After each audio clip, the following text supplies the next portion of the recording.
दोस्तों, व्याख्यान विधि। वैसे इस विधि के जनक प्लेटो माने जाते हैं और ये शिक्षक केंद्रित विधि है।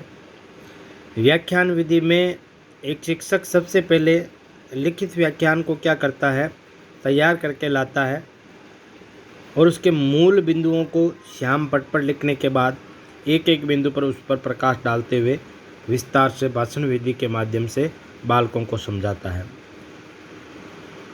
प्रिय विद्यार्थियों, ये जो विधि मैं पढ़ा रहा हूँ ये एसएसटी के लिए उपयोग में लाई जाती है। व्याख्यान विधि इस प्रकार से, ये शिक्षक केंद्रित विधि है।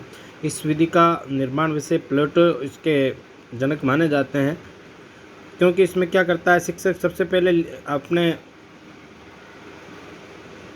किसी पेपर पर वो तैयार करके लाता है इस व्याख्यान के कुछ पॉइंटों को, और उन पॉइंटों को फिर वो बोर्ड पे श्याम पट पे लिख देता है और एक एक बिंदु पर प्रकाश डालता हुआ उस पर विस्तार से भाषण विधि के माध्यम से बालकों को वो समझाता है और बालक ध्यानपूर्वक सुनते हुए सीखने का उससे प्रयास करते हैं। गुण इसका ये है कि पाठ्यक्रम समय पे पूरा हो जाता है, सर्वाधिक पाठ्यक्रम करवा सकते हैं इससे, और कम खर्चीली विधि है। बालकों में अच्छे श्रोता के गुण विकसित हो जाते हैं, उन्हें सुनने की क्षमता और सुनने का ज्ञान होता है।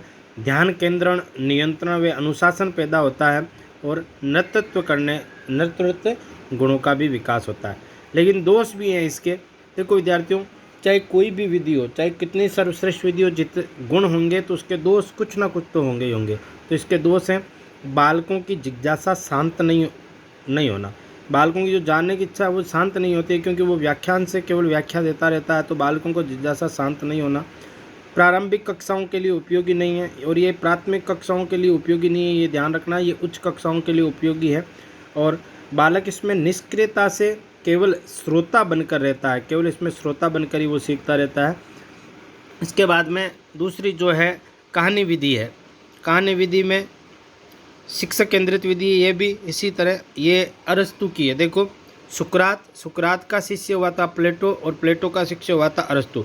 तो सुकरात के समय के अंदर पाठ्य पुस्तक विधि आई थी और उसके बाद में प्लेटो आया तो प्लेटो के अंदर वो व्याख्यान विधि आई, और कहानी विधि जो है वो अरस्तु के समय आई थी। ये ध्यान रखना, कहानी विधि का जो विकास हुआ वो अरस्तु के समय हुआ। कथानक और व्यास विधि भी इसे कहते हैं। तो अरस्तु के काल से विशेष रूप से प्रचलित तथा इस विधि का उपयोग करते समय एक शिक्षक बालकों को कोई ऐतिहासिक, धार्मिक या काल्पनिक कहानी सुनाता है तथा सभी बालक ध्यानपूर्वक सुनते हुए सीखने का प्रयास करते हैं। इस विधि को कथानक व व्यास विधि के नाम से भी जानते हैं।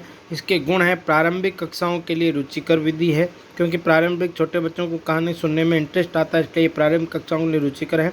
बालकों में कल्पना, चिंतन का भी विकास होता है। अनुशासन एवं अच्छे श्रोता के गुणों का विकास होता है। दोष, बालक में सक्रियता का अभाव, केवल मूक श्रोता, केवल वो सुनता रहता है, इसमें सक्रियता नहीं होती है बालक में।